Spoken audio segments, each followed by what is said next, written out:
Alrighty, alrighty. What's up, everybody? Peter Gilmore here for this Thursday night video right here on the Peter Gilmore YouTube wrestling channel, youtube.com/Peter Gilmore. Thank you all for watching.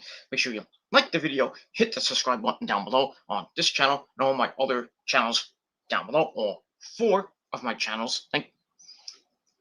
Subscribe to them all down below. And like the video, dislike the video, I don't care. Subscribe to my channels. Friend me on Facebook, follow me on Twitter and Instagram, and share this video all over the internet. And don't forget to tap that bell, turn on all my notifications, so you never ever, ever, and I mean ever, miss an upload. And that's all you gotta do. So like the video, dislike the video. If you don't give two shits, but it is what it is. Because we're all trolls, and you can kiss my ass. So like the video, dislike the video, subscribe to my channels, follow me on social media, Facebook, Twitter, and Instagram, share the video all over the internet, and don't forget to tap that bell and turn on all my notifications so you don't miss anything. And that's it. And hopefully you get my notifications. If not, then unsubscribe, resubscribe, hit the bell, turn on all my notifications, and then hopefully YouTube sends out my videos to you. But if not, then just go to my respective channels and just refresh my channels, and that's all I gotta say about it. Just check out the latest video on my channel, or do a channel search, whatever you wanna do. That's all. Pretty much all I gotta say about that. All right, ladies and gentlemen, it is time to bow down and acknowledge your tribal chief of the YWC. And your tribal chief, your tribal god of extreme, that's me, Peter Gilmore. So it's time to bow down and get sexy. On this Thursday night, October the 7th, 2021. Hope everybody had a great day. I had a very good day. Even though I didn't get much sleep, but it is what it is. That's all I gotta say about that. I had a great day, and that's it. That's all that matters. A great day, and hope you had a great day too. And if not, well, too bad for you. And that's that. As we getting ready for the weekend, the first full weekend of October. I've got Columbus Day weekend starts tomorrow. A lot of people got a 4-day weekend. Most of you might have a 3-day weekend, but that's fine and dandy to you. Weather's gonna be, meh this weekend. Gonna be a little bit windy here in the Northeast on Saturday, and we're getting a little bit of rain. Maybe late Saturday going into Sunday. That sucks a lot watching football, but and we got all that. And then, well, that's it. Then Monday might get a little bit of rain. Then maybe a little bit on Tuesday, but still the temperature is going to be around the low 70s, and getting up to maybe the mid 70s on Wednesday. So that's good. So we're about to hit the midpoint of October already. I mean, the time is flying right by. Pretty soon it'll be Halloween in 3 weeks. So I got that, and that's pretty much it. So we're gonna roll through October and right into November as we end this pretty year of 2021, and hopefully, the past 10 months have been good to you, and that's all I gotta say about that. So far, 2021 has been an up and down year for myself, but over the last couple of days, it's been very, very good. I've been, the last couple of days have been just so good to me, and I just have to thank the Lord for giving me the golden tongue. You know what that means, ladies. But it is what it is. I just had a pretty good week so far, amongst what other people think, but I've had a pretty good week. Last couple of days have been pretty good. Like I said, I've had yeah, I'm not gonna go into it. Most of you heard what last night in my Raw review. I got a very important news, and that's all I gotta say about that. And yeah, pretty soon, be starting a new chapter of my life, and that's it. It's gonna be a hopefully a good rest of the year, and that's all I gotta say about that. Cheers to you, my friends. As always, we drink Pepsi here. We don't drink Coke. We drink Pepsi, the drink of champions. So when you drink Pepsi, you get those chicks to bow down and acknowledge you. So you can go on your couch or go on your bed and tell them who's daddy. That's all I gotta say about that. so drink your Pepsi, and that's all I gotta say about that. And have a good time. Drink your Pepsi, have a good time, and don't forget to get those vitamins. That's all I gotta say about that. All right. I don't want to make this too long because I'm about to run out of time here on StreamYard on these particular channels. So I only got about a little under 2 hours. I'm not gonna go 2 hours, but we'll see how everything goes. But as of right now, as of 8:25 p.m., right here on Thursday night, October the 7th, 2021, on the Peter Gilmer channel. Thank you all for watching, and that's that. Come in the chat. Chat room's open. You can talk about anything you want in the world of professional wrestling or baseball or life itself. And that's all I gotta say about that. All right. Speaking of baseball, the wild card games are now done. We're about to start. Actually, as of today, we started the division series. We had the Houston Astros against the Chicago White Sox in Houston, as Houston is, I believe, the top team in the American League. So we got that, and as of last check, the assholes, I mean the Astros, are whipping the Chicago White Sox behinds right now, 6-1. So it looks like game one will be going to the assholes, I mean the Astros, and I think game two is tomorrow or Saturday. So we have that's pretty much it for the American League Division Series. And then the other division series, we got the Tampa Bay Rays taking on the wild card winners, not the Yankees.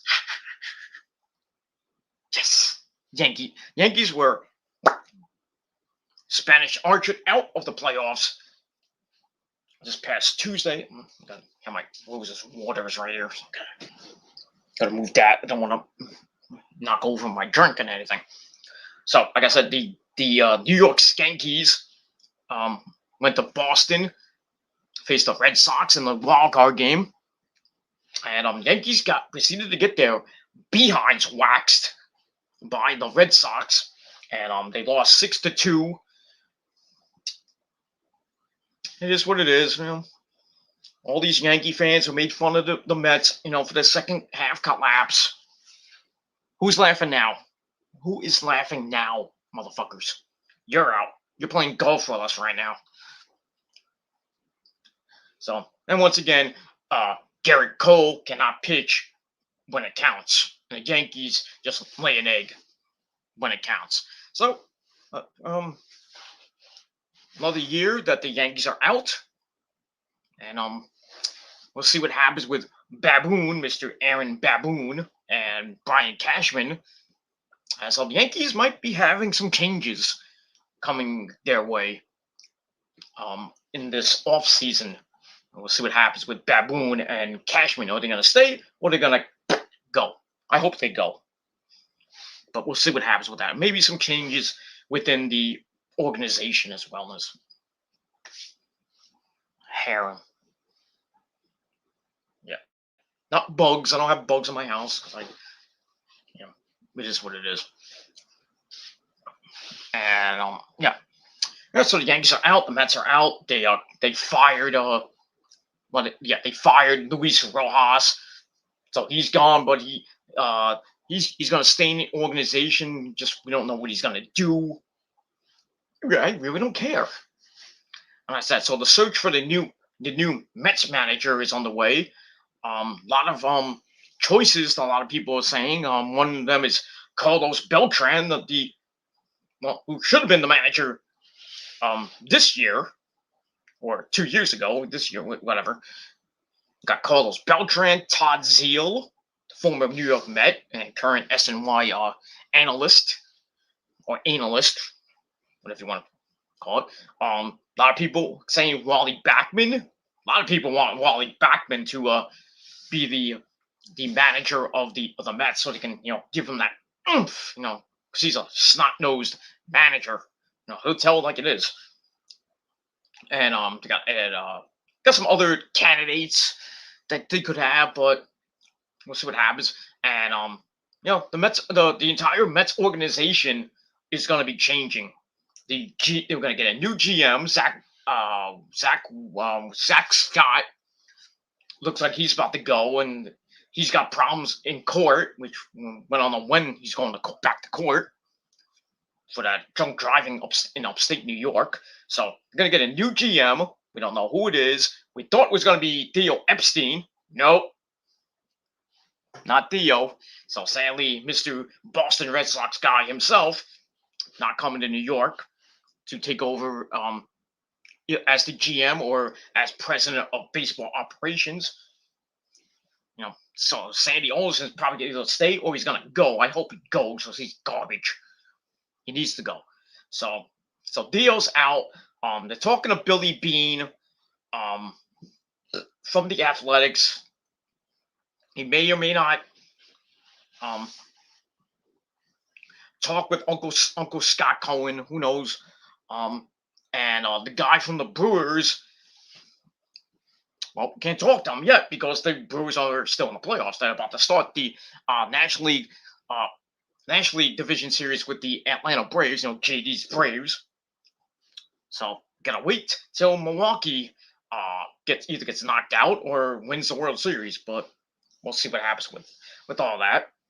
And as of today, some of the coaching staff of the Mets are all gone.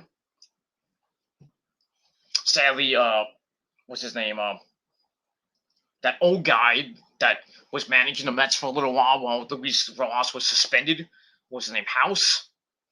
The old guy who was great. Blah blah blah. So he's gone. He gone. A couple of the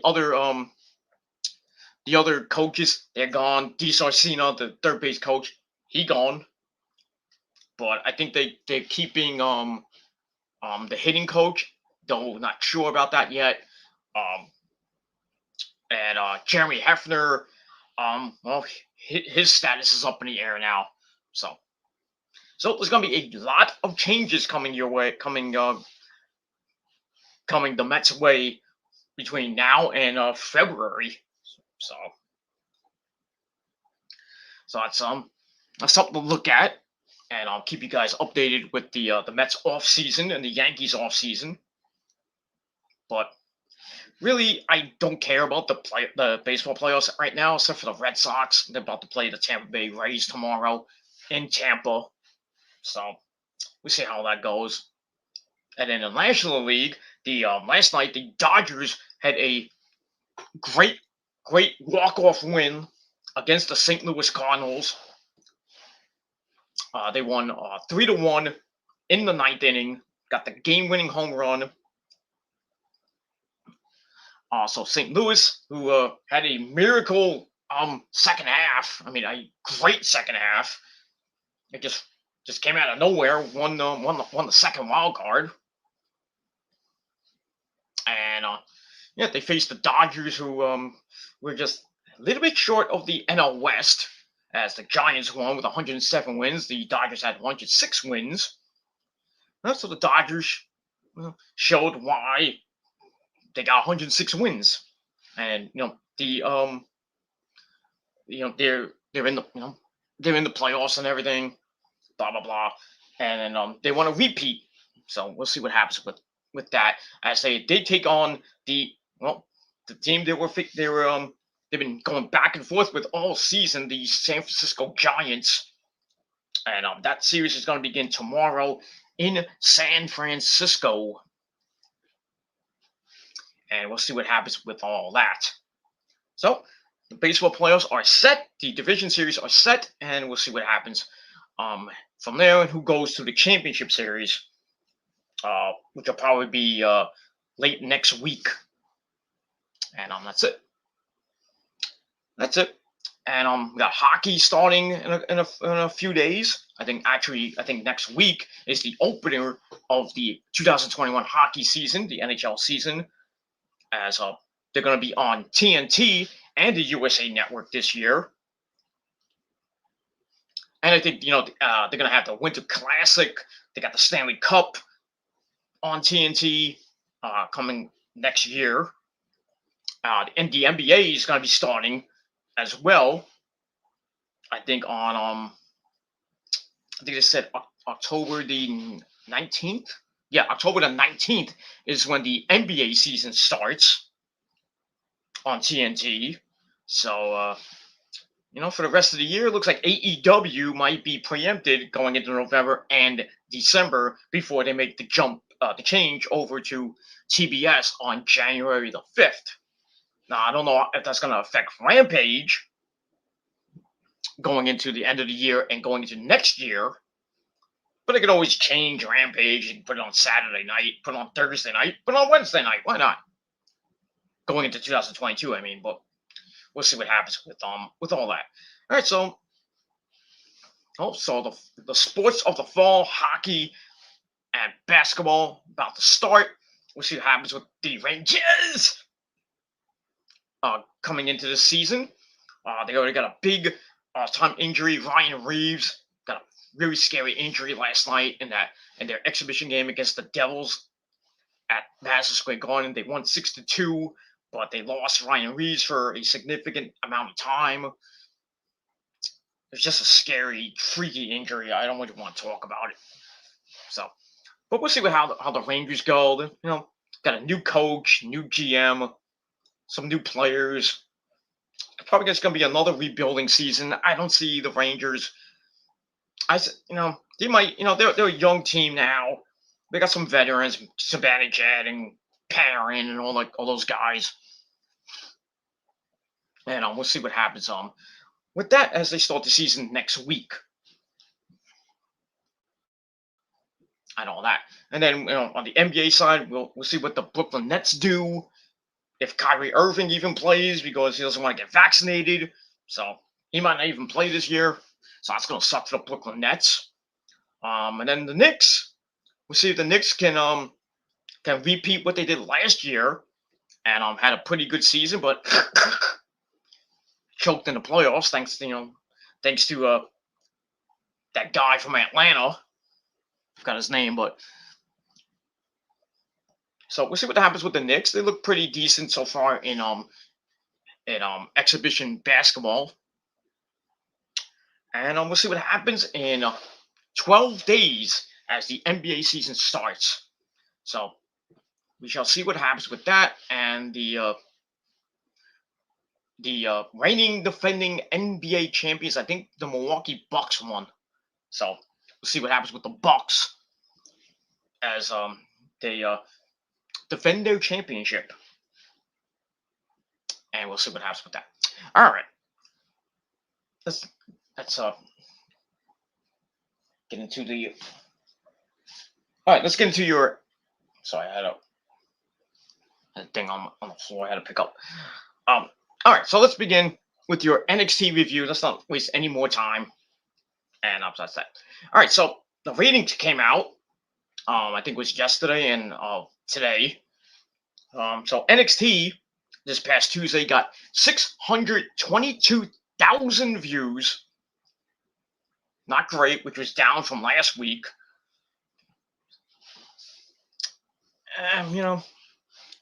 It is what it is. I mean, really, nobody watches NXT anymore. They don't have that many stars anymore. It's just a developmental show now.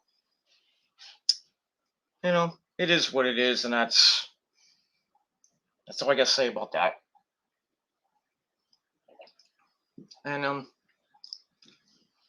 that's that. We'll get into what happened on Thursday night. Excuse me, on Tuesday, this past Tuesday night with NXT 2.0. And AEW's ratings came out, and not good. Not good. They were down 4%, I believe. They came out with the rating was 1.05, just a little over 1 million views for Dynamite, the anniversary show, which is up from last year's Dynamite show, anniversary show. And then the rating was, I think, 0.31 or something around there. So didn't really beat out Monday Night Raw in the ratings this week. As Raw did a 1.8. So, but I think they did a 0.5 in the demo. So, yeah, not a really good week for AEW, but still, another week they did over 1 million views. But I was hoping they would, especially for the anniversary show, they should have done way over 1 million, like at least close to 1.1, maybe 1.2. But still, the official rating 1.05 million views with a 0.31 rating demo. And that's all I gotta say about that. Check out my last video, my AEW review I did late last night. So check it out. Give it a like, give it a thumbs up, and share it with your friends. Leave a comment, and that's all I gotta say about that. Subscribe to the channel as well. All right, so here's your NXT review for this past Tuesday, October the 5th, 2021, from the Capitol Wrestling Center at Nickelodeon Studios in Orlando, Florida. Well, no, I'm sorry. But, that set looks like Nickelodeon Studios, but it is what it is. All right, so we begin the night, and as always, we had our commentary team of Vic Joseph, Beth fucking Phoenix, and Wade Barrett. I'm afraid got some bad news for you. So we had that. And the show,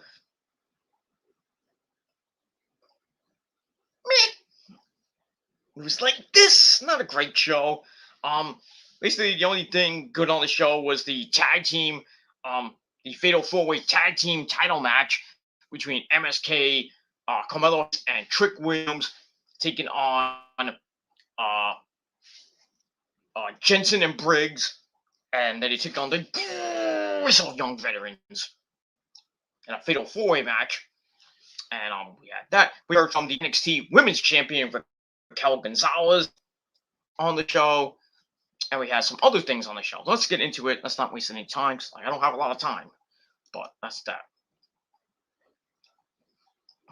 All right, and we're gonna be talking about.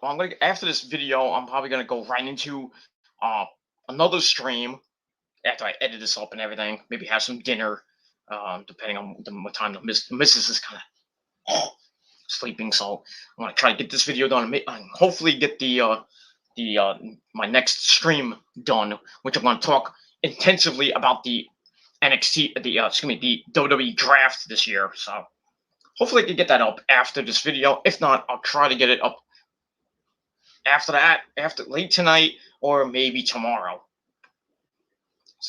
We'll see what happens with that. And yeah, if you can hear it in the background, there's some cars going down the block. Yeah, some big time cars. You can probably hear it with the stupid motors, loud as fuck motors.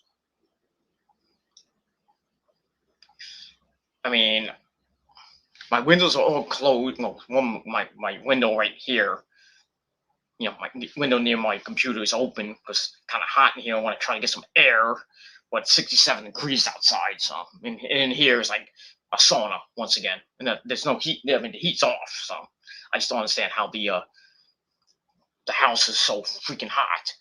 So I don't know. I think it's coming from my TV, or it's coming from these bright lights I have. I think one of my bright lights, but it is. We'll see.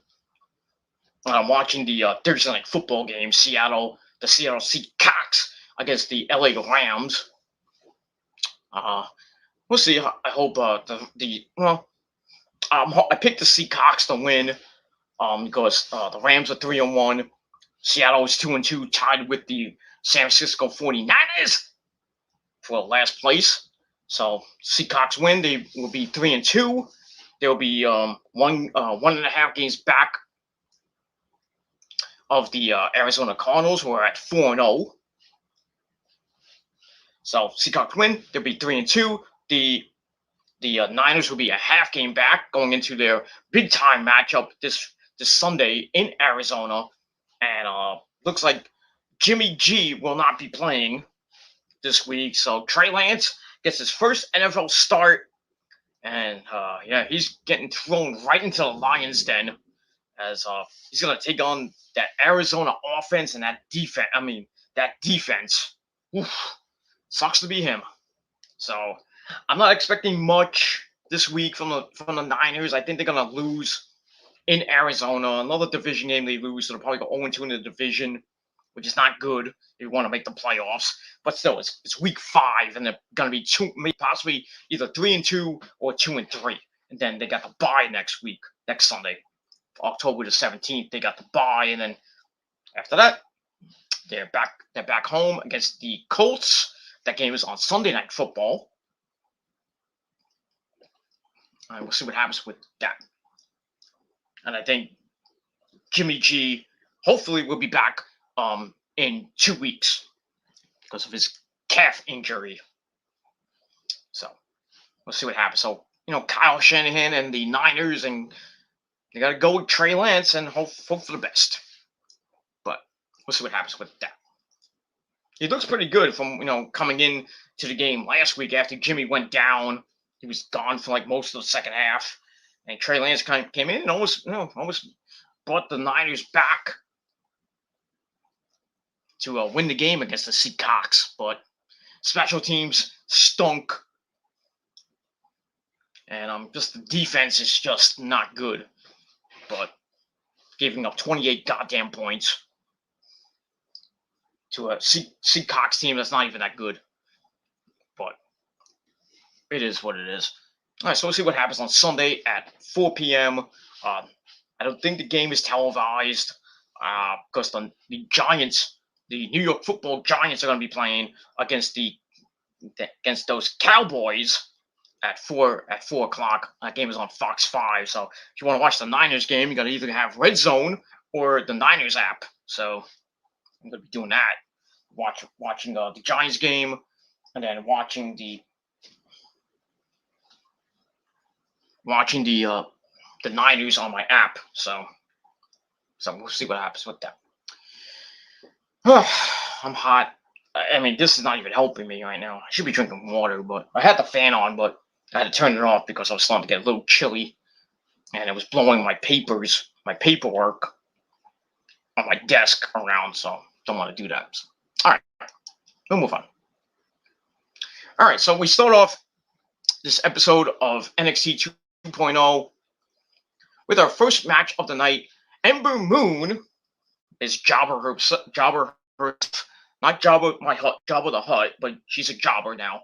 So goes from former NXT Women's Champion to a Tag Team Champion with Shotzi, who's now on SmackDown. They broke her and Tegan Nox up for some stupid reason. So Ember Moon goes from champion to jobber. It's just sad. She's probably gonna be out the door soon. So Ember Moon takes on the beautiful, vivacious, hot as fuck Mandy Rose of Toxic Attraction. She comes out looking, oh my god, what she was wearing. She made me stand at attention. But it is what it is. She comes out with her, her friends, JC Jane and Gigi Dolan, Priscilla Kelly. Basically, the triple threat prostitute faction. Because basically they dress like prostitutes. Not that there's anything wrong with that, but it is what it is. All three of them can get the vitamins. But I digress. Match was alright. Nothing great.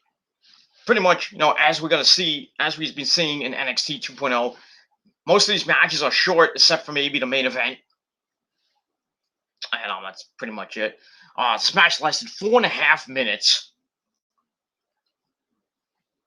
And so my phone went off.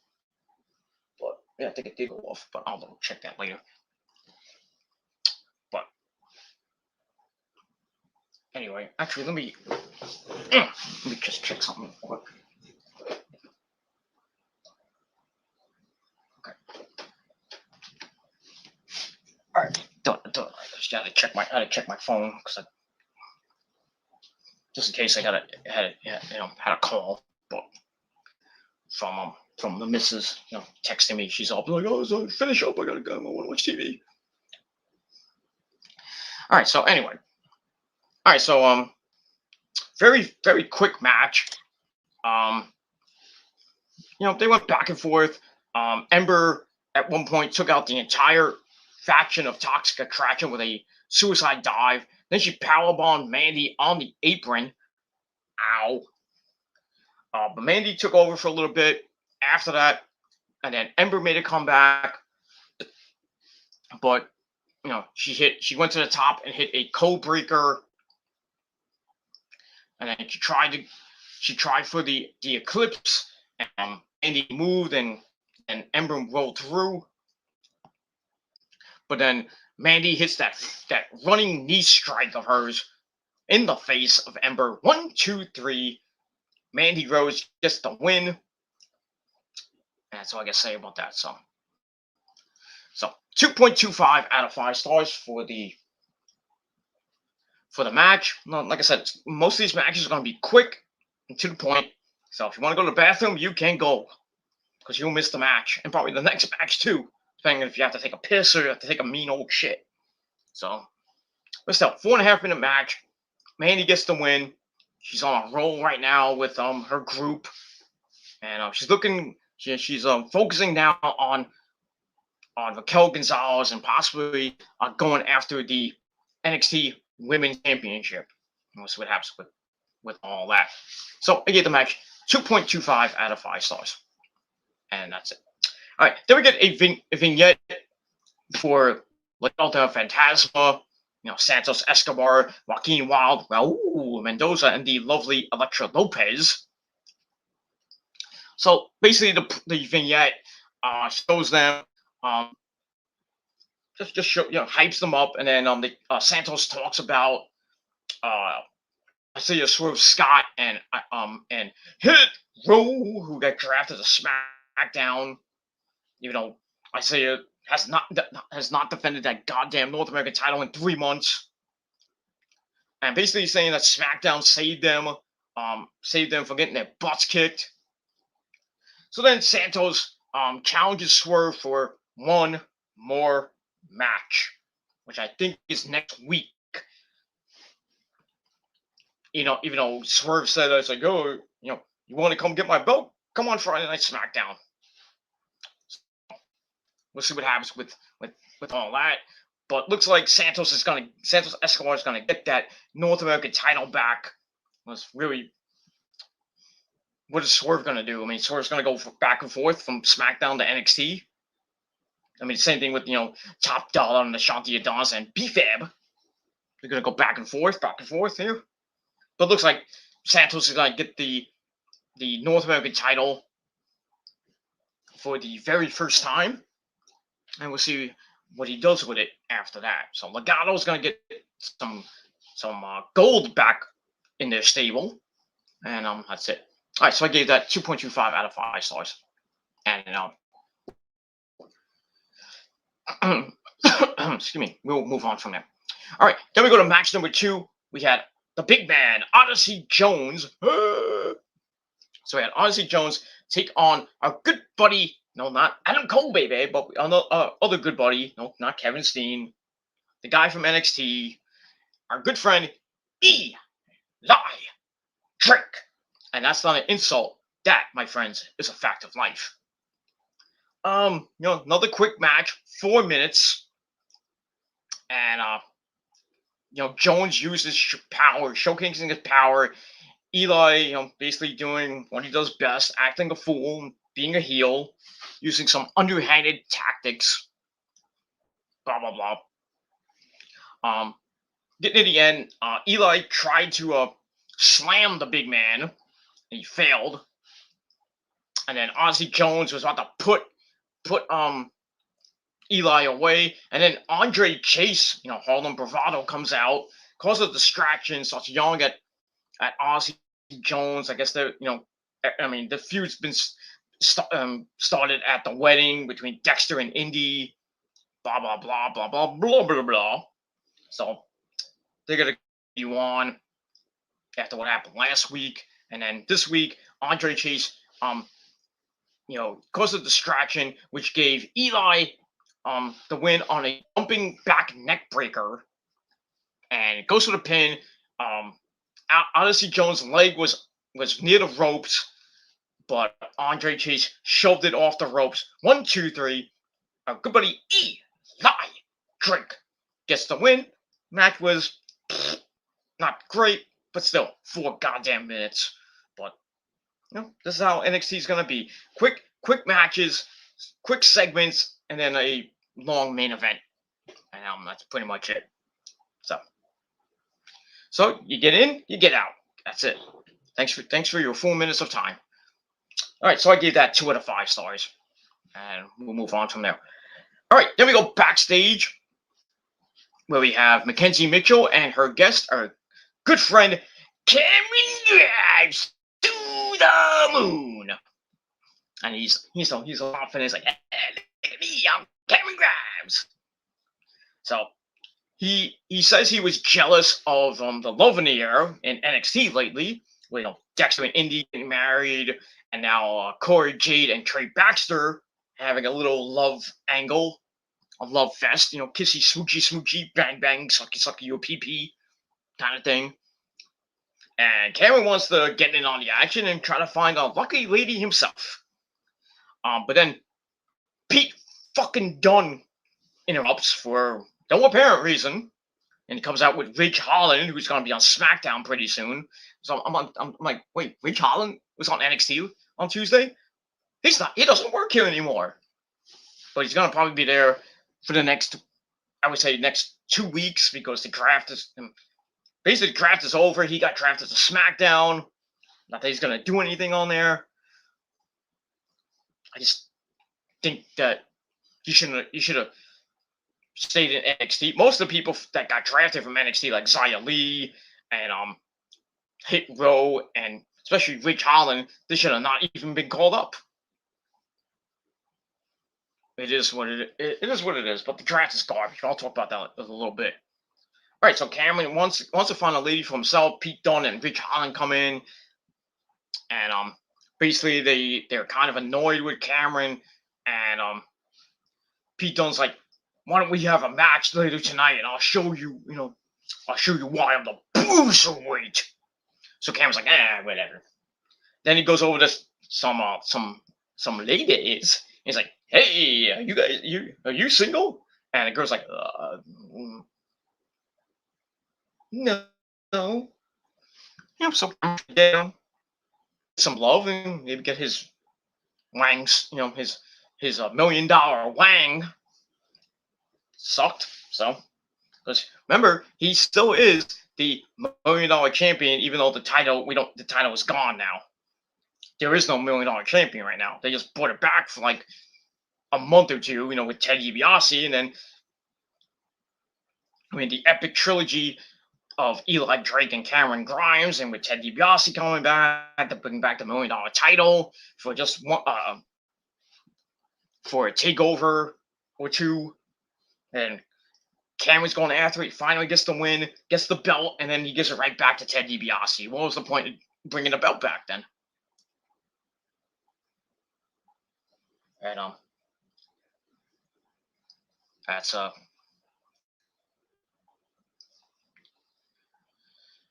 that's pretty much it for that.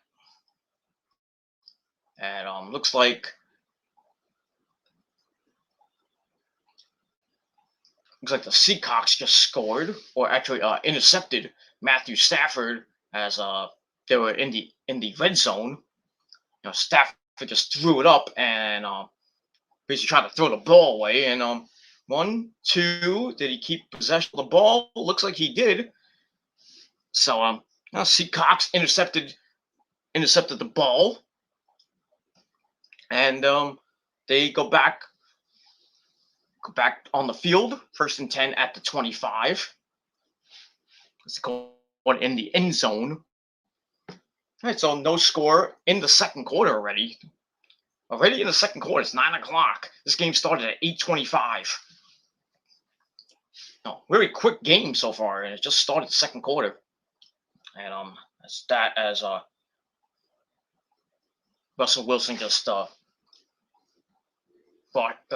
ran out of bounds for a few yards. Now 2nd down. Blah blah blah blah blah blah blah. So hopefully the Seahawks win this game, but we'll see what happens with all that as we start week 5 in the NFL, in the league where they play for pay. And that's all I gotta say about that. All right, so Cameron and Pete fucking Dunne are gonna have a match later on, but Cameron doesn't really give 2 craps about it. He wants to talk to the chicks. Why not? Why not talk to the chicks? Get your wang dang sweet poontang right before the match, and then go out and kick some ass. Why not? That's what I do. But I digress. All right, so I gave that segment 2.25 out of 5 stars. All right, then we go elsewhere. In the locker room, we have Kyle O'Reilly speaking with the man who saved his butt a few weeks ago. The man that was we placed him in the Fatal 4-Way NXT World Title match, Von Wagner, who doesn't have the greatest of voices. He sounds like a goddamn robot. I am Von Wagner. I come to help you. Sounds like RoboCop almost. I am RoboCop. Citizens arrest. Whatever. But still, great wrestler. Just kind of generic. He has that German accent. Or I don't even know if he's actual German. From what country he's in. The Rams just got the ball back after Wilson throws it downfield and gets knocked in the air, and the Rams catch it. And it is what it is. So back and forth this game goes. Seahawks got an interception in the end zone, and now the Rams got it right back around midfield. So under 13 to play, no score in the Rams Seahawks game. And that's pretty much it. All right, so Kyle's talking of Von Wagner. Basically trying, Von Wagner's like, you shouldn't go out there against Pete Dunne and Ridge Holland. Let me come out with you. Let me help you. And Kyle's like, if I needed your help, I'll ask you. Stuff like that. So Kyle's like, thank you, but I don't need your help.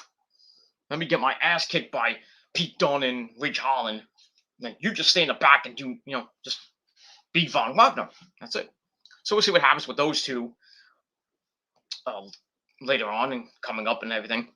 So I give that 2 out of 5 stars. Blah, blah, blah, blah, blah. Blah, blah, blah, blah. So, that's it. All right. We got a person in the chat. Probably a troll. I don't know what flag that is. It's got like a nicest flag, and I don't know what flag that is. I don't know some country. Is that a European country, or is that a African country? I don't know what country that is, but still, maybe he's mix. But it is what it is. Vincent Garzon, or Garzon, tomato. He says hi. Well, thank you for coming to the stream. And he says, can you watch your language, bro? What, you got a problem with my language? You don't like me cursing? What are you the cursing police? What are you, YouTube? Are you somebody from YouTube? I mean, really. And speaking of YouTube, F YouTube. F YouTube. I'll be politically correct. Okay, I won't curse so much, but F YouTube for basically being dumbasses. Because after I did my Raw review, which you can watch down below, check out the Killer of Demons 69 channel. After the video goes up, not even 5 minutes later, I get an email from YouTube, and basically they age restricted my video. I go to appeal it, and then maybe like a couple of hours later, I get a response, not the response I wanted, and the video. I appealed it. I lost the appeal because the video was age restricted. Get this, for sex and nudity. Really now? Was there any sex in the video? Was there any nudity in the video? I wasn't naked or anything. I was fully clothed. But this is how YouTube works. They just flag you, these automated bots. They say, "Oh, your content is not good. We have to adhere to the rules and regulations of YouTube." And then they flag you for stupidity. I mean, I didn't get flagged. I mean, I got a strike or anything. I just got age restricted, and now my Killer Demons channel, basically all my videos are gonna be age restricted. I mean, I don't give two craps. All my channels are marked not for kids, so you have to be 18 and older to watch. So ask your mommy's permission. But still, I mean, this is like the second video on my Killer Demons channel that's been age restricted. I had one from 2020, from actually 4/20/20. You know, smoking the weed 4/20. You know what I mean?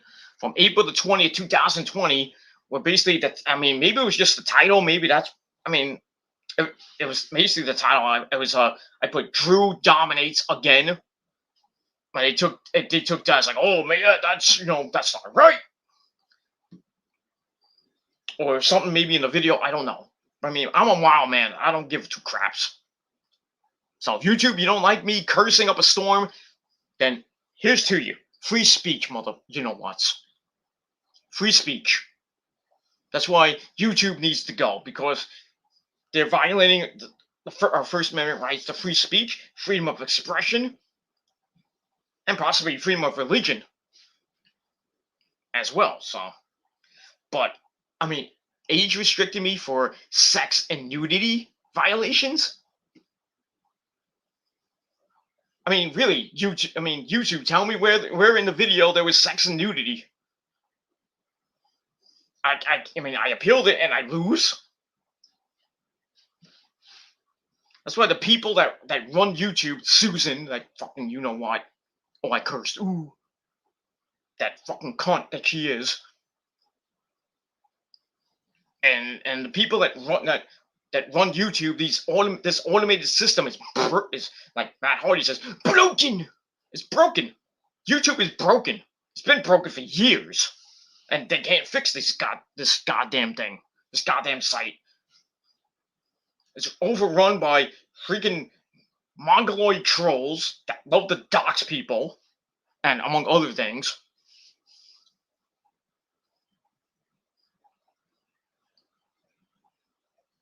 I just don't understand why I got age restricted for and lose because the video contains sex and nudity.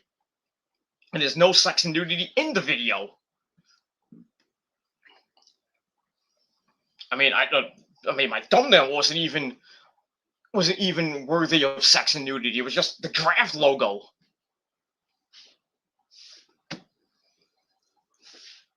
I mean, I'm not the only one who gets age restricted on YouTube. I mean, my good buddy Double Z got age restriction age restricted because of his gaming videos for the WWE videos he did. He got flagged for self-harm violations, and the video, I mean, it was just him beating the crap out of Vince McMahon in a video game. that gets flagged for self-harm.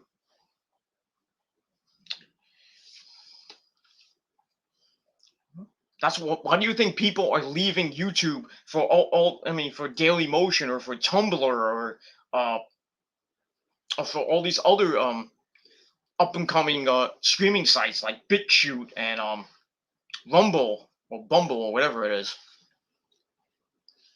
YouTube's not gonna be. It's gonna be extinct pretty soon, and I can't wait for that the day that it goes bye bye. I'll go to BitChute. I'll go to Rumble or whatever. I'll lose all the subs I had, all the great videos I've had. But still, you gotta build. You build your way up. You go to another site, you build your way up, and hopefully, you get your fan base back. But right now, YouTube's not a great place to be. So it's either that or go to Facebook, and just do live videos. But you're not gonna get like 6,000 people watching your video or a million subs or anything like that. So it's either like Ric Flair says. I'm not Ric Flair. I'm sorry. Like the Macho Man Randy Savage. Ooh yeah. You may not like it, but you must accept it. Dig it. That's it. So I mean, I've been age restricted. I think it's like the 17th time in a span of like months. This whole year, basically. They age restrict my video. And I only lost, I think this is the third time I've lost. Because I think I had one on my TGC Reborn channel that got age restricted. And I appealed and I lost. But it is what it is. It's just the stupidity from YouTube. It's just stupid. And oh, that's pass interference. There you go. So I still don't understand how my video, a wrestling video, a wrestling commentary review critique gets flagged for, gets age restricted and for violating sex and nudity. And I tweeted these idiots. I said, "Fix your goddamn website, you fucking idiots." But they're not gonna fix it, so it is what it is. And then today, I actually got in another one on my PG Ranch channel from a video almost a year ago. Another video from a year ago, which was my my election day rant. I was going to go appeal it, and then I was on my phone. I was appealing it on my phone, and I hit the link to appeal it, and then it says, "Oh, oops, something went wrong. Reach," and I try to reload the page, and kept coming up with the retry page. So, and then I look at the video. I don't see anything saying age restriction. So maybe it's just my phone. So I have to check it on the desktop. So I'm gonna look at it. If I get age restricted, I'll appeal. Probably lose. It is what it is. What is the point of marking our pages, not made for kids because of the whole COPPA law and all that crap? What's the point? What is the point of age restricting our channel or marking our channel as marked for kids or not for kids? What's the point? So YouTube, you can kiss my ass, and Susan, you can bow down, and you will bow down, and you will acknowledge me, Susan, and the rest of your douchebag team. This whole website will bow down and worship me and acknowledge me. That's all I gotta say about that. All right, enough about that. All right, so, but yeah. You don't like my video, you don't like me cursing up a storm, then don't watch. But thank you for the free view. And that's all I gotta say about that. Mr. Dawson. That's it. All right, the Seacocks just scored, and it's now 7-0 Seacocks. And that's all I gotta say about that. All right, so after Kyle O'Reilly and Von Wagner try to help each other out, then we're not successful, and I gave that 2 out of 5 stars. We go to the ring with the World Heavyweight Champion, the Psycho Killer, Tommaso Ciampa. Comes out with his epic theme, as always. Get the ring, and he talks October the 26th, which is coming up in some Tuesday, and that will be it's October, right before Halloween. So we got the for the I believe the second year in a row, Halloween Havoc. So Halloween Havoc's coming back. So he talks about that and how he needs an opponent for that. So then he kind of talks a little bit about Braun Breaker, Mr.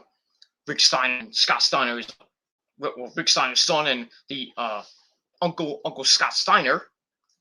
So he comes out in like a Rick Steiner like jacket, without the spikes and everything, because it's come out like the dog face Kremlin. But still, so Braun Breaker comes out. Him and Ciampa have been going at it for basically since the debut of NXT 2.0. Blah blah blah blah blah. So he comes out and he says, so he's like, Ciampa's like, so if anybody's got the balls to come on out and challenge me. So Braun Breaker comes out and says, I got the biggest balls in the locker room.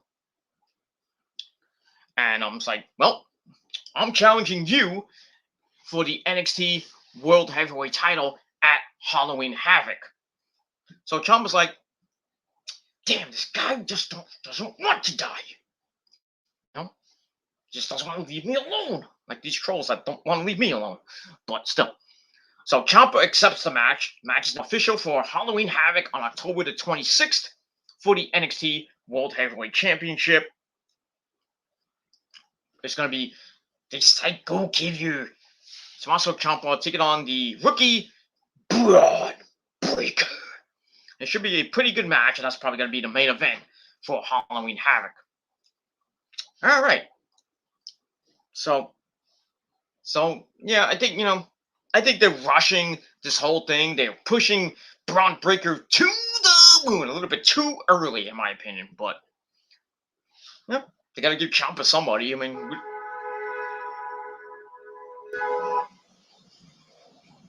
somebody almost an accident outside my house.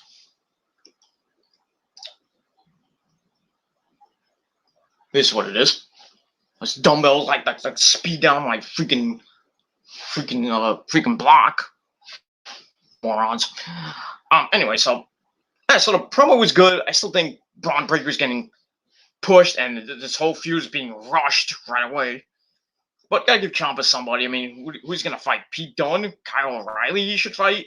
I really think he should have fought Pete Dunne, but still, what are you gonna do? Alright, so promo was pretty decent. So I gave it 2.5 out of 5 stars. And that's pretty much it for that. Alright, then we get a promo from Mr. What do you call him? Mr. Conservative himself, Joe Gacy. He's in the back in like a dark room and stuff. And Gacy's just hypes his gimmick. It's like we're gonna have fun in that ring, and our ring is a safe space. We're not gonna get cancel cultured. Okay, but it is what it is. So just a promo from Joe Gacy, but we hear from Joe. We see Joe in the ring coming up next, and then we hear from him. Him and Mr. Ciampa had a little altercation in the back. So we'll get to that. So I gave that first promo 2 out of 5 stars, and that's it. All right. And then we once again we stay in the back, and we see the lovely bride, Mrs. Dexter Lumis, Indy Hartwell, who's talking with her best friend, Persia Pirotta. Well, I think it was at the wedding. Yeah, big girl too. like this tall. So they're walking in the back. They're talking amongst themselves. They're talking about Dexter. It's like, how's Dexter doing? And he's like, oh man, yeah, man, I wore him out. And she was like saying like we went through 2 packs of condoms. So she's like, I wore him. She's like, I wore him out. I'm like, damn, Indy, you go through 2 packs of condoms like that? Man, you guys are freaks. I don't know how you can go through 2 packs of condoms in the span of a night or maybe the weekend. Who knows? I mean, they must have had a marathon. Nothing wrong with that, but at least Dexter wrapped it up because we don't have a little Dexters running around or little Indies running around. It is what it is. So they're talking and blah blah, blah. And then I think Persia had some. What did she say? She said she mentioned something about size or something like that, and then like Indy said something, and then Persia's like, is that how big he is, or something like that. I forget what it was. But anyway, and then they see smoke coming out of a room, and then they open the door, and we see the remnants of Tianxia, Boa, and Mei Ying smoking. Not smoking, but smoke is coming out of the room and everything. And then Boa's like, get out of here! Slam the door, and Persia and India like, what the hell's going on here?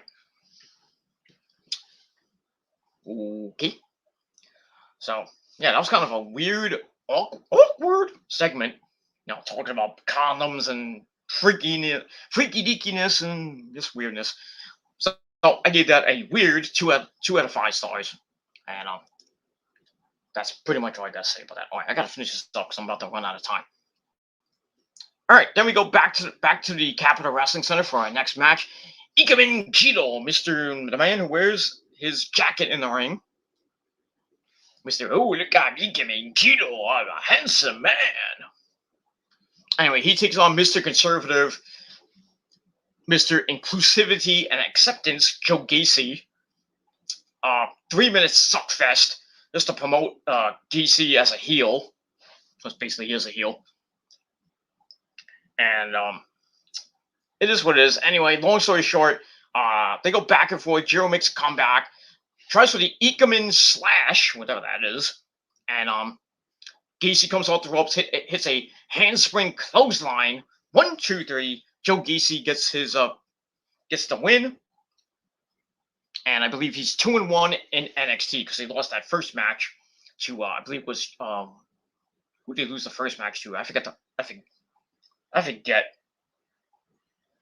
He lost the first match, then he's 1 in a row right now. So, but still, this gimmick is not him.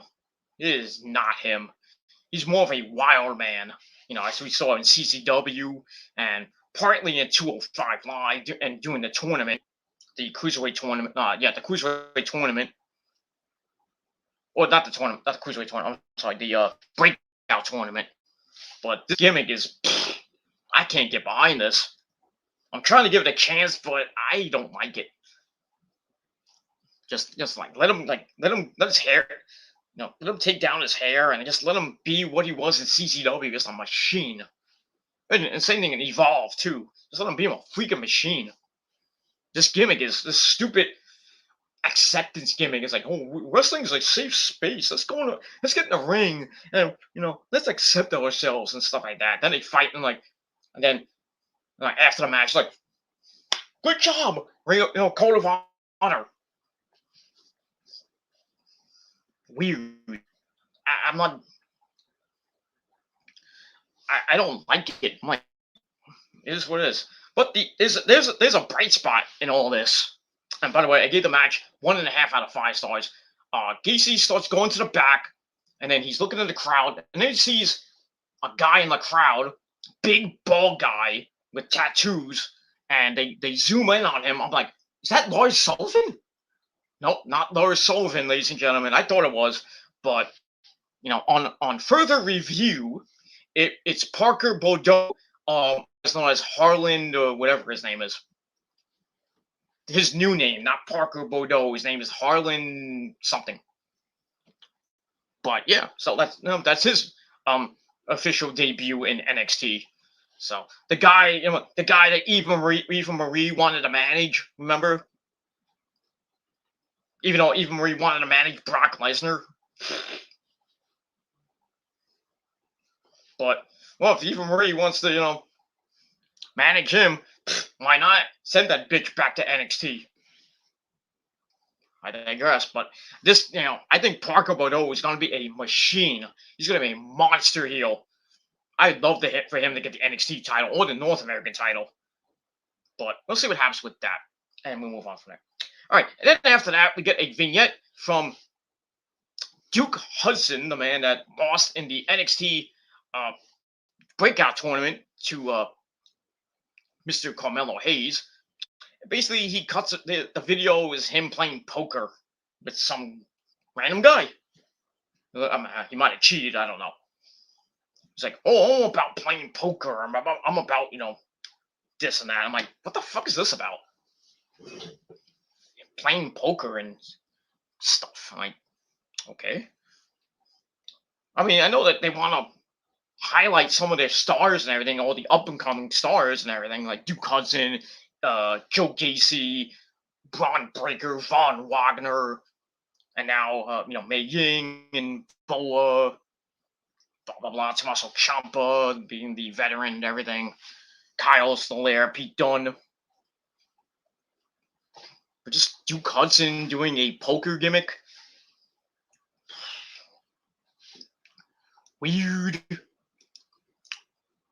Weirdness. And that's all I gotta say about that. So I gave that 2 out of 5 stars. And that's pretty much it. All right, then we go back to the ring with our next match, another women's division match. We had Cora Jade, who's basically doing a skateboarder gimmick, like the female version of Darby Allin, just without the face paint. So Cora Jade comes out and she takes on Taya Valkyrie. Frankie Monet comes out with Jesse Kamea and Robbie E. This was your 2-minute suck fest.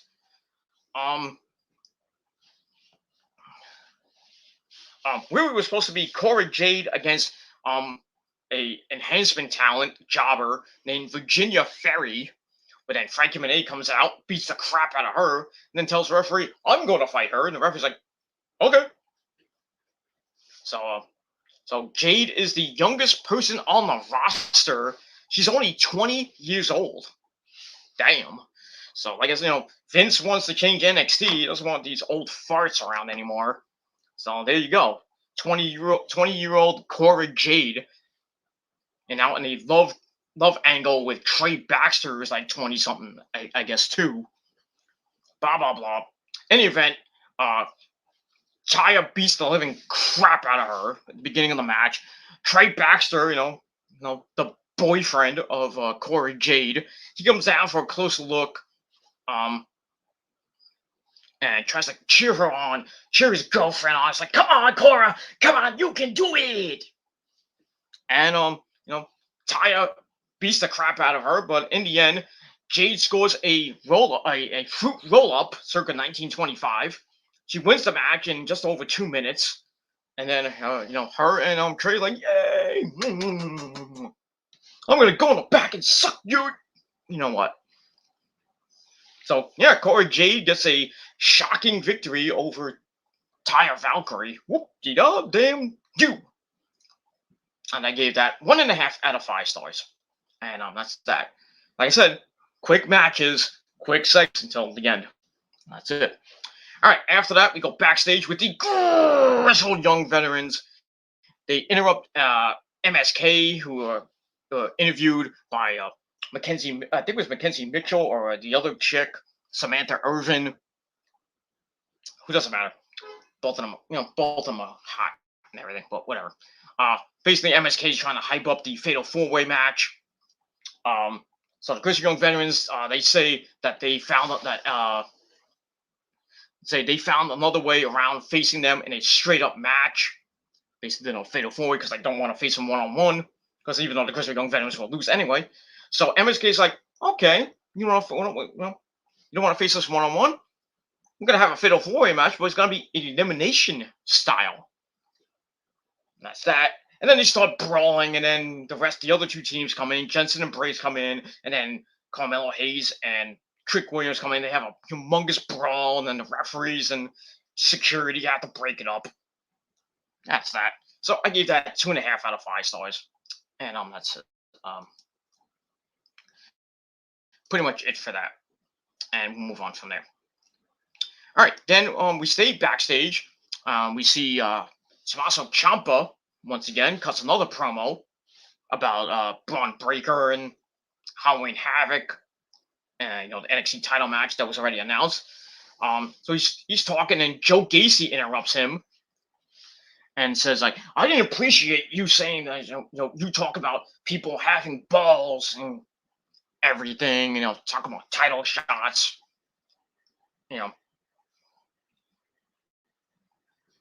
blah, blah, blah, blah. It's like, oh, it's not inclusive, So basically, he's like, I want a title shot.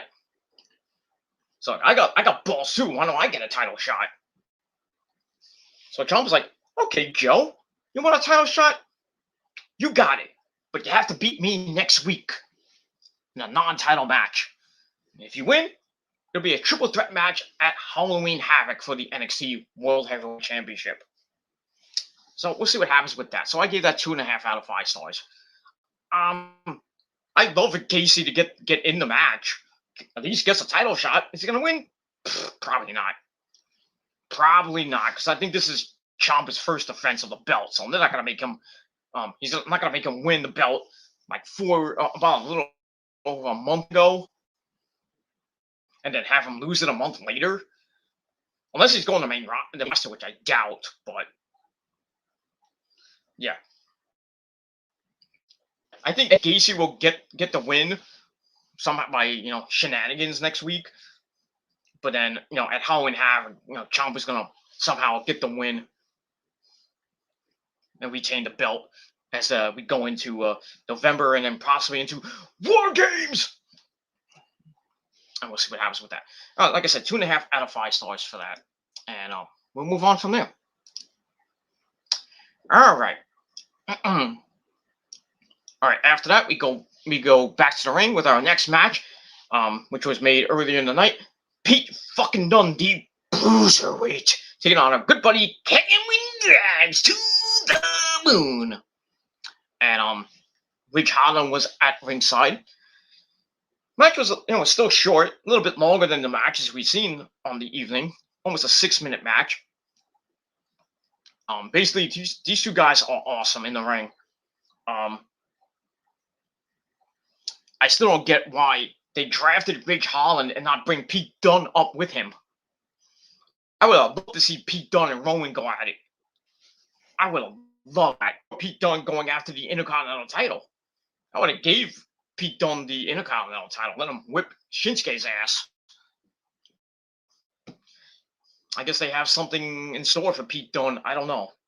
Even though he re-signed with the company, he should have been gone. Maybe go to AEW or go to Impact or Ring of Honor or maybe Japan.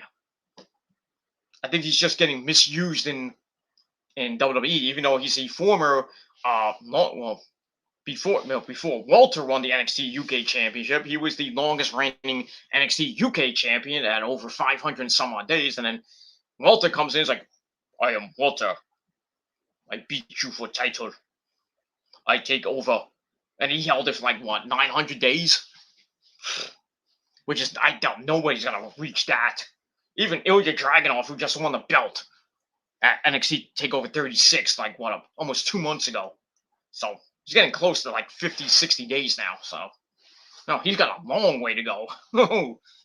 He's got 800 and some odd days to keep that belt.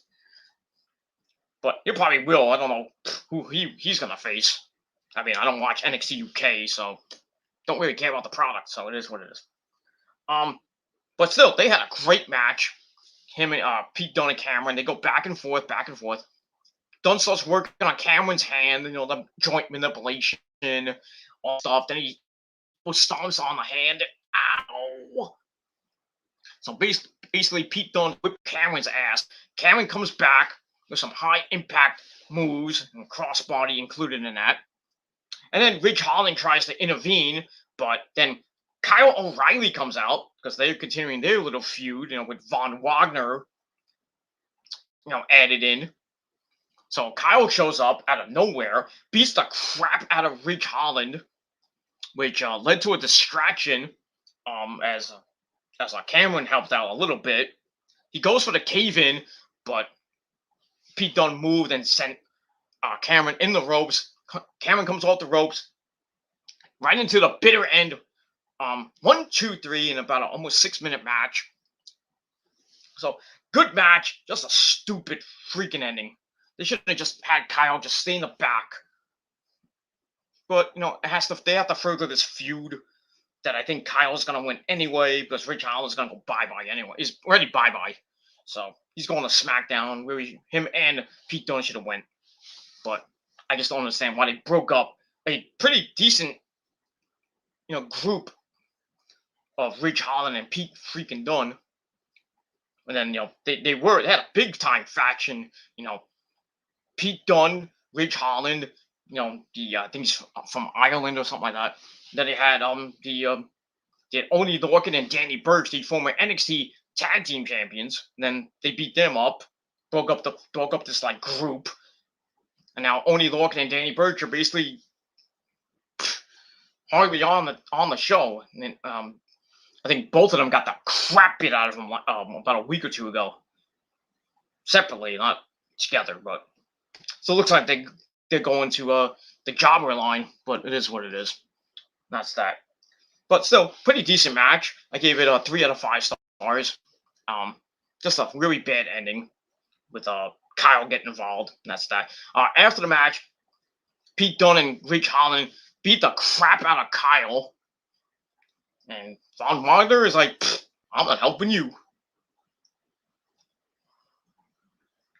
Well, I'm not helping you right at the moment. So they beat him up, and then during the break, we see Von Wagner helping Kyle. Well, I don't know if I don't know if he held him or he just helped him up. I was like, oh, you're a little too late. And that's that. So we'll see what happens next week on the program. That's all I got to say about that. All right, we're almost done. Thank the Lord.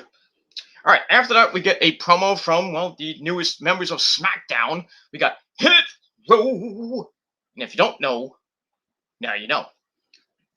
As always, the North American champion, Isaiah Scott, is there with Ashanti Adonis, Top Dollar, and the somewhat beautiful B-Fab, or Sonya Deville called her Fab B. Moron. Anyway, they cut a promo and saying we're not running from NXT, we're not running from Legado and Fantasma, but we're running to the money on SmackDown. But first, they're gonna finish off their little feud with Legado, and looks like Swerve answered Santos Escobar's challenge for the North American title, and that's all I gotta say about that. All right, so I give that 2.5 out of 5 stars. Blah blah blah blah blah blah. So we're gonna eventually get the conclusion of the Hit Row Legado and Fantasma storyline, and I think like I said, Santos is gonna get the North American title, and Hit Row goes to SmackDown and basically gets lost in the shuffle. They should have never brought him up to SmackDown. I mean, it's good for Swerve and everything, but and you put Top Dollar and Ashanti in the tag team division. That's all nice and dandy. But I mean, I don't mean to be mean to Hit Row. I think they're a great faction, probably one of my favorite factions from NXT. And I followed Swerve from CCW to him being kill shot in Lucha Underground. Back and now in the WWE with former Cruiserweight champion, former now current North American champion. It is what it is. But I just think they're going to be lost in the shuffle and probably be in catering pretty soon. And B-Fab, I mean, she's great to look at. She's a pretty decent rapper and everything. Well, what she does, she's a pretty decent singer and whatever. But really looks green. I hate to say that about her. She's really, really, really green, and that means not good in the ring. She's not that great in the ring, as we saw with that no disqualification match with her and Elektra Lopez. I just think she's gonna. I mean, she'll be in the women's division, but I just think that she won't be on the show much, except for when Hit Row is out doing a promo. I mean, all together, or just B-Fad comes out and cuts a promo.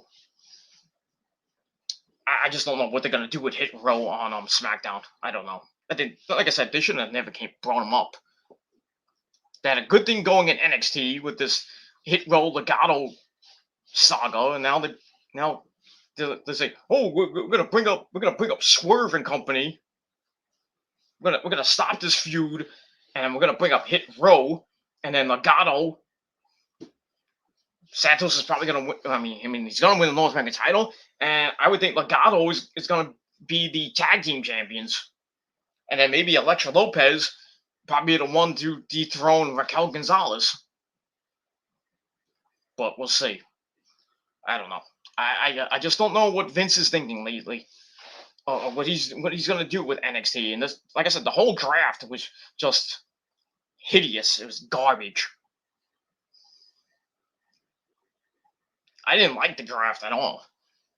That's all I gotta say about that. But I'll probably talk about that later, or maybe tomorrow, or when I can. I'll probably do it, if not tomorrow, maybe on the weekend on my TGC Reborn channel.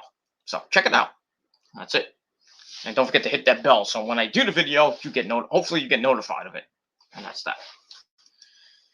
All right. So like I said, I gave that 2.5 out of 5 stars. Then we go back to the ring.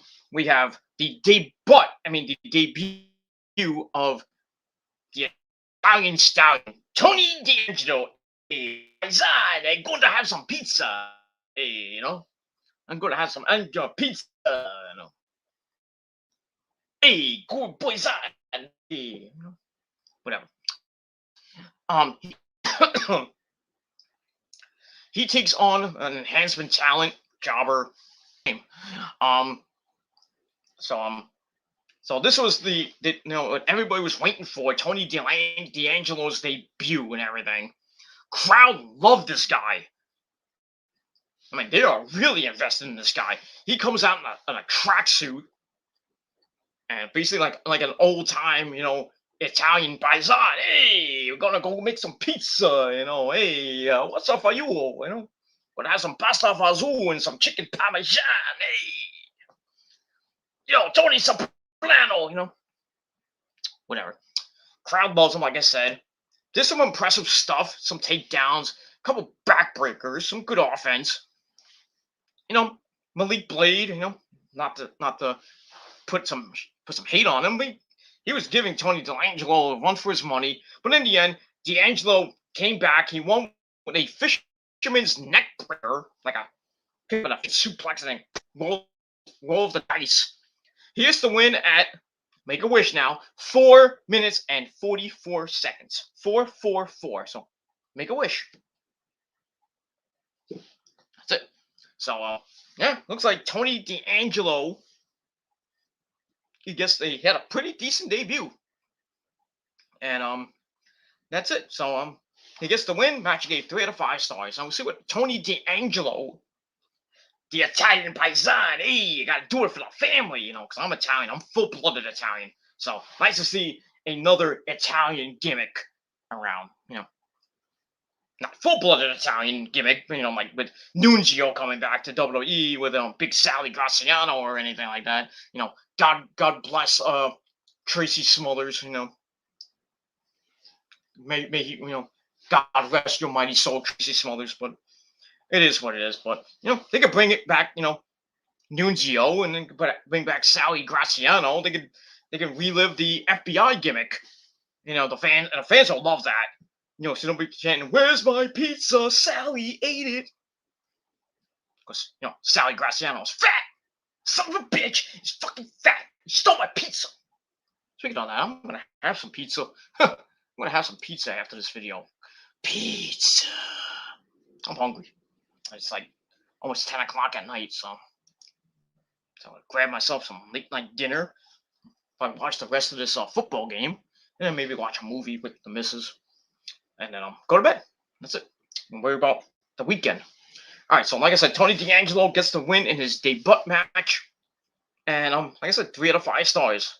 And we'll see what happens with my Italian cousin, my paisani. Hey, gonna have some pizza and calamari. That's something good. I would like to have some calamari, but right now I don't have the money at the moment. Didn't get paid yet, but that's all I say about that. Next week I do. Next week I'll get my fat check. I mean, fat. It's not a fat, but big. That's all I say about that. All right, so after that, we go to the back. We hear from Carmelo Hayes and Trick Williams. They get interviewed, basically saying, we're going to win the titles, and I don't even have to use my contract. That's what Carmelo Hayes is saying. It's like, we're going to win the belts, and I don't even have to use my contract yet. All right, so simple to the point. Hyping the main event. They're going to win? Probably not. And that's it. So I gave that 2.25 out of 5 stars. And that's it for that. All right. After we go back to the ring with our next match, another women's match. So basically, this was ladies' night. Another under 3-minute match. We got the new bride, Miss Dexter Loomis. Indy Hartwell comes out with her best friend Persia. Persia, whatever her name is. What is her name? Portia.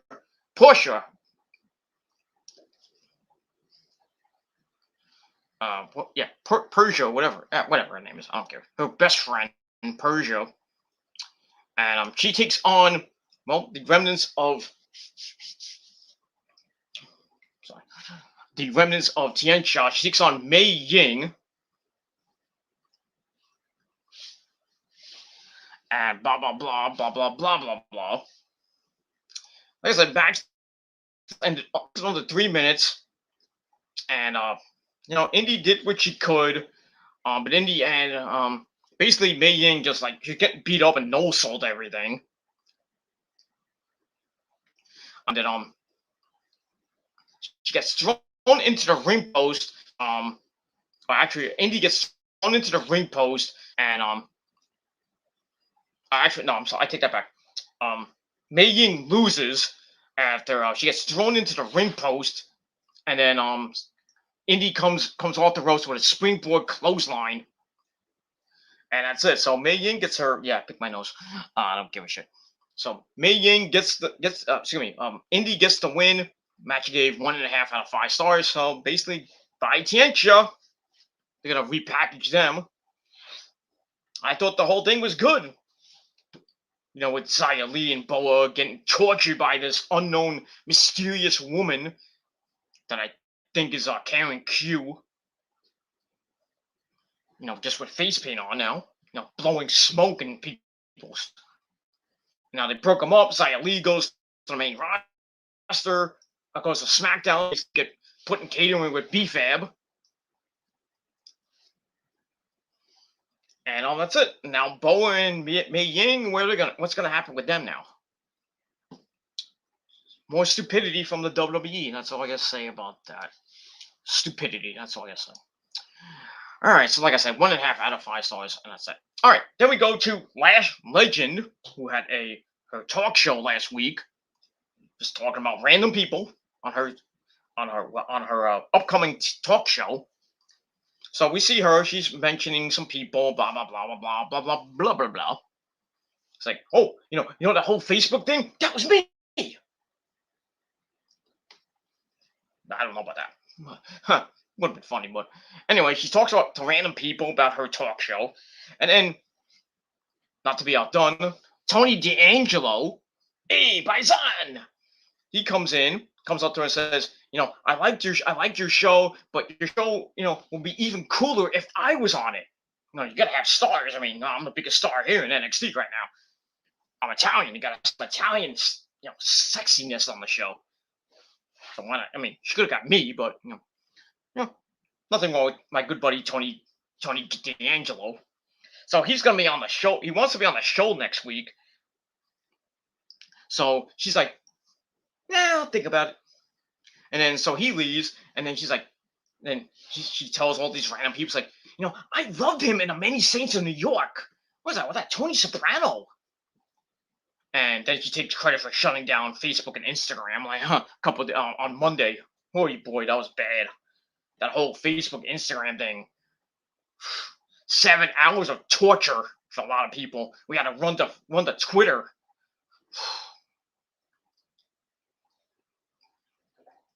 Well, Zuckerberg, you got what you deserved. But really, Instagram should not even be affiliated with fucking Twitter. Oh, not Twitter, with Facebook and WhatsApp and a couple other apps that Facebook runs. They all got shut down for like 7 hours, and then finally back. But then glitches, and then fully came back right around Monday Night Raw. So when that was up and running, because they had some internal issues with the server and something like that, some configuration crap. I still think it was an inside job. Somebody like pulled the plug. But it is what it is. But Zuckerberg, you got what you deserved. You stupid fucking cunt. That's all I say about that. But yeah, it was kind of funny that Lash Legend, kind of compared Tony D'Angelo to to like Tony Soprano Jr. of the young Tony Soprano in The Many Saints of Newark, which a lot of people are saying it sucked. I haven't seen it yet because I don't have HBO Max, but eventually I will see it. But no, not the greatest prequel, but because they a lot of people saying, oh my god, they did not portray Tony right. Whatever. I mean, but the freaking James Cameron is playing Tony Soprano. I mean, how great is that? What it is. But so we might see Lash Legend's debut of her talk show, Lashing Out with Lash Legend, and maybe her first guest will be Tony D'Angelo next week. And we'll see what happens with that. All right, so I gave that 2.25 out of 5 stars. All right, after that we get a Diamond Mine vignette where Malcolm Bivens puts everybody over individually. The new cruiserweight champion Roddy Strong. He puts over what's her name? Isla Nayal or whatever her name is. Then he puts over the Creed brothers. Well, I mean, and nothing would. I mean, I don't even think he hyped up Henry Suzuki. Not that he does anything, but he just stands there like, "Oh, I'm Henry Suzuki." Oh. So basic vignette for Diamond Mine, and it was all right. So I gave it 2.25 out of 5 stars. Blah blah blah. Blah blah blah. I know. Whoops, I went too far. All right. After that, we go to the ring. We see the NXT Women's Champion Raquel Gonzalez, Miss Chiquita. Sexy Spanish Puerto Rican goddess that she is. Raquel Gonzalez comes out, gets interviewed in the ring, basically by herself. She says that dyeing her hair must have got Mandy dyeing her hair brunette and black and everything must have gotten to her brain a little bit, and is kind of pissed off that she touched her title and everything. And then Toxic Attraction beat the crap out of her last week. And then she's like, "Oh, Chiquita, I'm gonna beat you up if you touch my title again." And then she's like, "If you thought that what Saray did to you was something, I'm gonna bust you up worse than what Saray did to your pretty little face." So then Toxic Attraction comes out. Mandy trades insults with Kel. Kind of felt almost forced a little bit, almost like a shoot almost. And then basically Toxic Attraction tries to do what they did last week and do a Shield style beatdown on Raquel. But then the women's tag team champions come out, Zoe Stark and the lovely Io Shirai, are like cats. As we saw on her, if you follow her on Instagram. She had a nice little picture with her cat. So cute. She's so cute. Not my third wife. I mean, come on. So yeah, they come out to make the save, and I was thinking maybe a six woman tag team match next week with Raquel and the champs taking on almost a Toxic Avenger, Toxic Attraction. So we'll see what happens with that. So I gave all that 2.5 out of 5 stars. All right, after that, we go. How much time do I have left? I gotta finish this. Oh, I got 20 minutes. I gotta finish this. All right, so we go backstage. We had Von Wagner cut another promo, basically telling Kyle that we got a match next week. We got a tag team match with Pete fucking Dunne and Ridge Holland. Obviously, that was gonna come from what happened earlier in the night. So yeah, and Kyle's like, I don't care, whatever. So we'll see what happens with that. So I give that 2 out of 5 stars. All right, then we get to the main event. Fatal 4-way elimination match for the NXT Tag Team Championship. We have Brooks Jensen and Josh Briggs taking on Carmelo Hayes and Trick Williams, taking on the Grizzled Young Veterans, and taking on the champions MSK, Nash Carter, and Wes Lee. Like I said, elimination rules. This was the match of the night, in my eyes. First elimination came very quickly after Trick Williams was pinned after a heart attack blockbuster. I think by MSK, so they're out. So obviously they were not going to win, but Carmelo Hayes still has that contract of his, which he can cash in at any time he wants. So much for them. Then we go to break. We come back. Basically, the rest of the match was great. The Grizzled Young Veterans just do what they do best: whip some ass, beating the crap out of Briggs and Jensen, going back and forth. Very good part of the match. They looked like they had MSK eliminated after the Ticket to Mayhem, but a surprise blind tag, surprised them. Gibson eats a double power bomb from them, and they get eliminated at the 10.5-minute mark. So once again, every goddamn time they get a title shot, what happens? They lose. It's basically Enzo and Cass all over again. Just get them out of NXT. Just release them. Or let them go back to NXT UK and win the NXT UK tag team belts back. I mean, really, I can't with NXT anymore. I can't. It's not Hunter's fault now. It's Vince's fault. So I'm putting the blame on Vince McMahon and Bruce Pritchard right now. And I have to partly put the blame on Hunter and Sean. They should have. I mean, the Young Veterans should be multiple tag team champions by now. But the Enzo and Cass treatment they're getting, sad. But anyway, then it's down to MSK and Jensen and Briggs. Pretty good ending, but in the end, MSK wins after Wes Lee snapped off a Hurricanrana on Jensen, like a rope, Hurricanrana flip thing, and they pick up the win to retain the belts. Match was great. Gave it 3.25 out of 5 stars, and that's it for NXT. After the match, Briggs and Jensen give MSK the titles out of respect, but then Imperium. They come out, Marcel Barthel and Fabian Aichner. They come out, they hit the ring, beat the living crap out of MSK, and then Briggs and Jensen have to come back and make the save. So we'll see what happens with that. Maybe a triple threat match coming up for the tag team belt. So Fatal 4-Way becomes now a triple threat between Imperium, Jensen and Briggs, and now MSK. So we'll see what happens with all that. And yeah, that's pretty much it for NXT 2.0 this week. Not a great show. I gave it solid 6 out of 10 stars. Still 622,000 freaking views this week. They have no stars besides Ciampa, and that's it.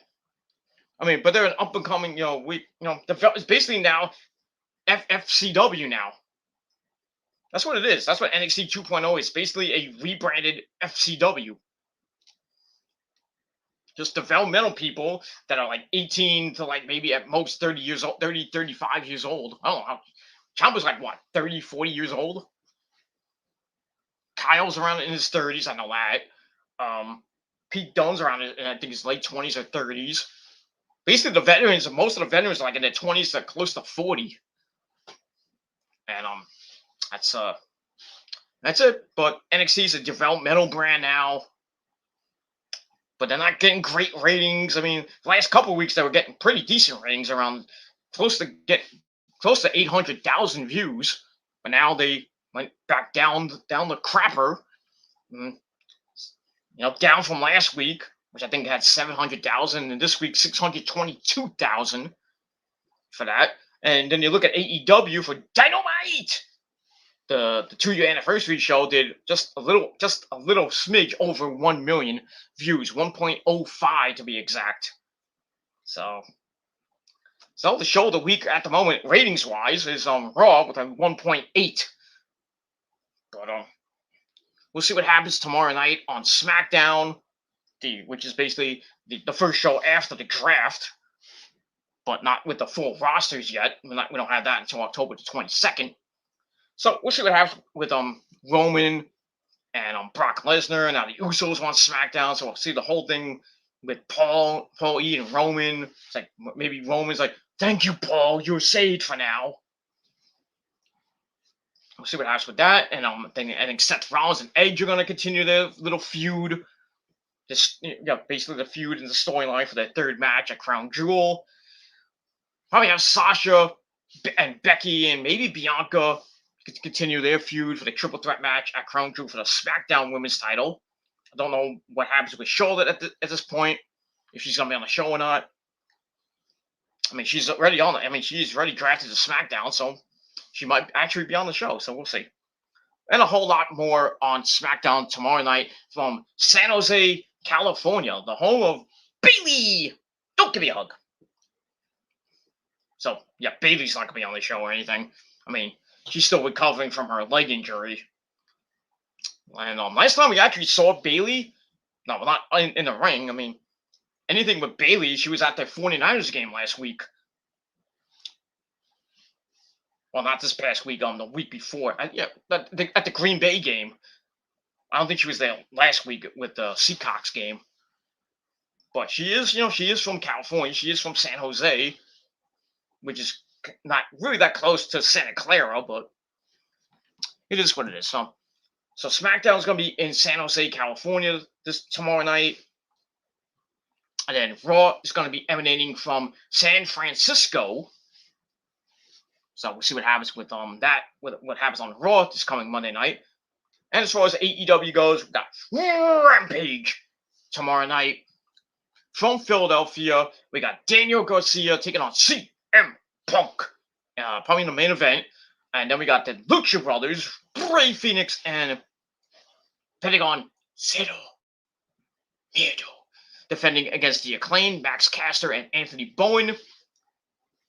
We have for the FTW title, Brian Cage going up against Ricky Starks in a Philadelphia street fight that I heard was not good. But we did have blood in the match.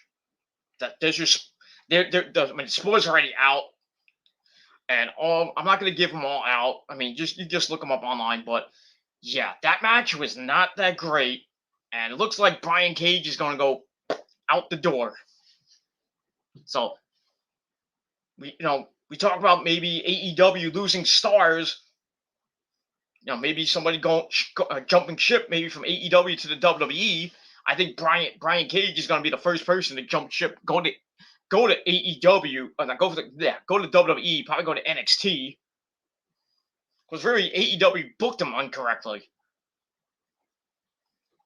They're really booking him to go out the door. It's sad. It's sad for a guy that's former Lucha Underground champion, former Impact World champion,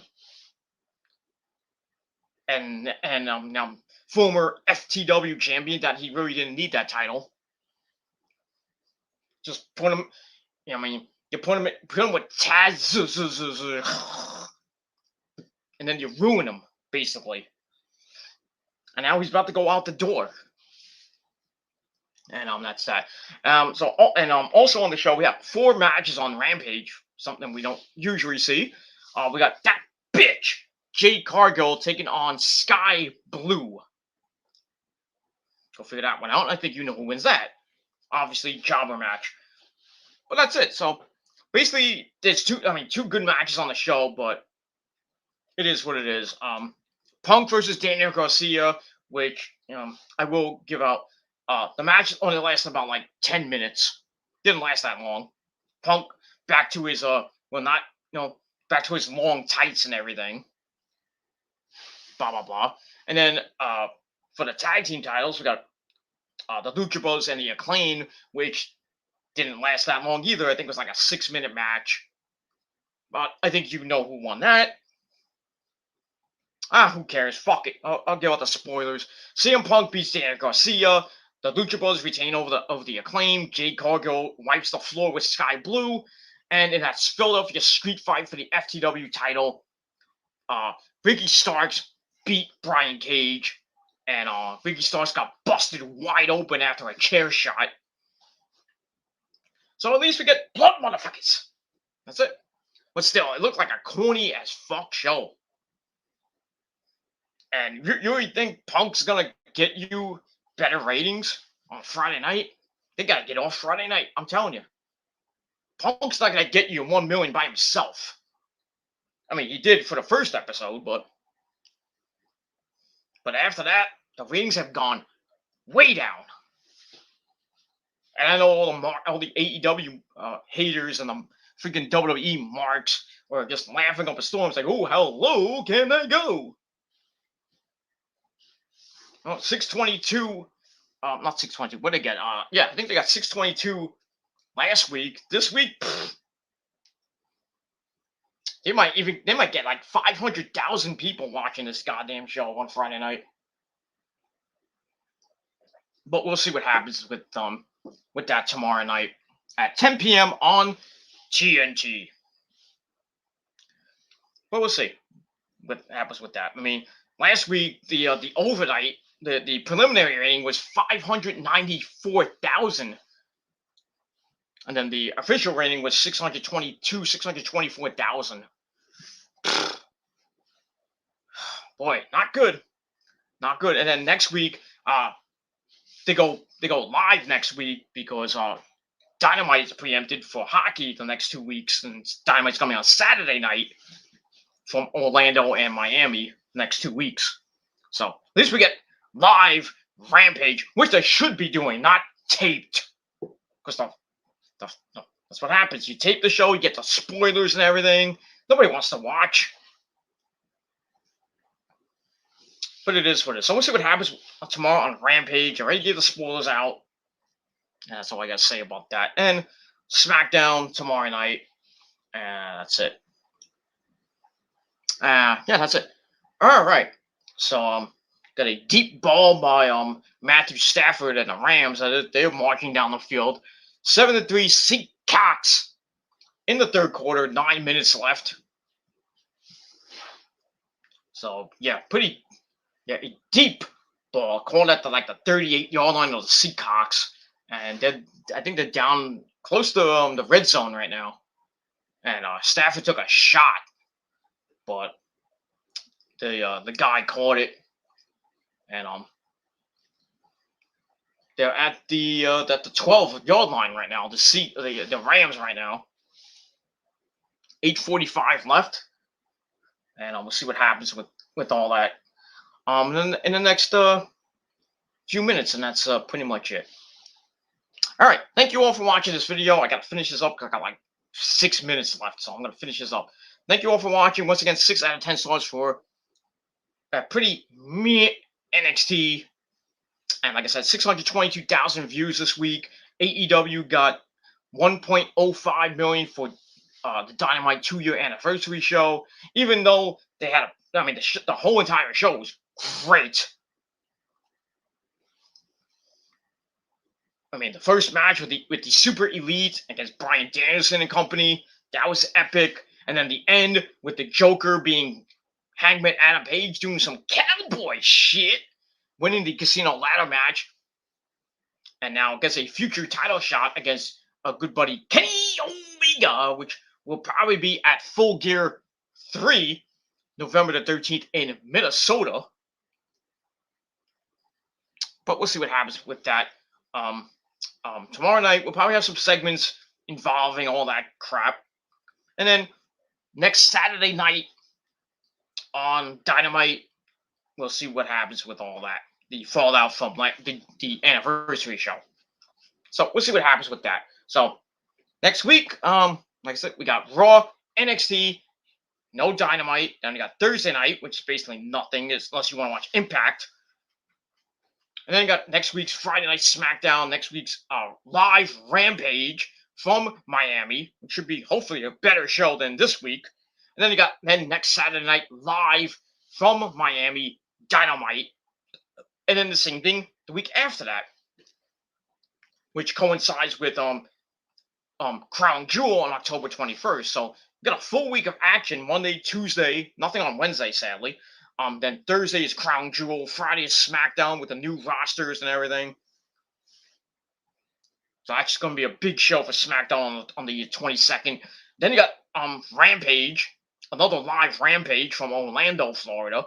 And then next Saturday, the 23rd, actually the week after next Saturday, the 23rd from Miami, a live edition of Dynamite from Orlando. And then after that, we go back to your regular schedule unless something gets either AEW or maybe Raw gets preempted. Actually, Raw and maybe SmackDown might get preempted because the World Series is about to start soon. It's going to start around that time, so we'll see what happens with that. So things might switch around because of all the sports going around. And we'll see what happens with all that as we get into Halloween and the start of November. As after Halloween Havoc, then we get after Crown Jewel we have Halloween Havoc, and then after that we start the road to Full Gear 3 on November the 13th, and then after that the Survivor Series from the Barclays Center in Brooklyn, New York, and then the Raw after that in the Barclays Center. And then to end the month of November, they'll be at Raw will be at the new Nassau Coliseum at Belmont Park. And then week after that, and going into the first week of December, AEW will invade the new Nassau Coliseum with Rampage and Dynamite to start the month of December, and we finish off the year with the SmackDown New Year's Eve show and possibly Rampage New Year's Eve show. And then January 1st, day one, pay-per-view for WWE in Atlanta. And that's all I gotta say about that. All right, I gotta finish this up because I'm about to run out of time. So thank you for watching. I'm Peter Gilmore saying good night, everybody, and I'll see you guys next time. And if you're not down with that, ladies and gentlemen, I got 3 words for you. Fuck you, man. That's all I'm gonna say. Like the video, share the video all over the internet, hit the bell, and and follow me on social media, and most importantly, subscribe. See you guys later. Peace.